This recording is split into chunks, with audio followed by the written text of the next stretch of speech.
Women deserve to be safe.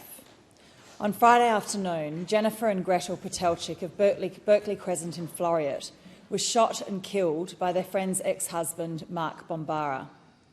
The shooter was trying to find his ex-wife, who had escaped the family home weeks earlier, fearing for her life. The shooter's daughter, Ariel, has been telling me about her fears for her mother's safety in recent months. It's a heartbreaking story, too much for one person to bear. This event has torn apart two families and rocked my community. I've received so many messages from constituents who have been devastated by this tragedy. Disturbingly, I've also received a few messages from men in our community telling me they feel targeted by the response to this event and suggesting that female victims are to blame. This fills me with rage and deep, deep sadness. We have a huge problem and we need a huge coordinated solution. Shockingly, the per capita rate of family and domestic violence-related assaults in WA is about twice as high as in the other states, and they're just the reported cases. Violence is never justified and women deserve to be safe.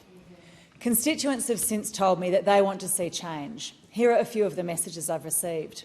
One says, "I have personally experienced domestic violence. My sister has, my best friend has, my female friends have, and I am furious and exhausted.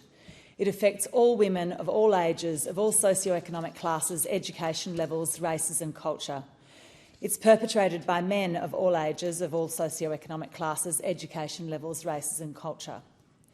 Another says, "Our street will be forever scarred by this incomprehensible act of violence, and I feel we need to take positive steps forward to offset the negative flow-on effects in our community. The only way through is together." And a third, "This is a national disgrace and a matter of life and death which calls for drastic and immediate measures. I'm an 81-year-old woman sitting at my computer at 4 a.m. with tears running down my face. I can't accept that my great-granddaughter will grow up in a country that can't protect its women and children. My community is angry, exhausted and so sad. Making women feel safe will require coordination across federal and state governments as well as change in our community. We need adequately funded services so we can look after women who've experienced violence. We need to protect women who have a reasonable fear of violence. We cannot let dangerous men have guns, and men must hold other men accountable so it's clear that violence is never the answer. The best way to honour the memory of Jennifer and Gretl is to stop this happening again. Women deserve to be safe.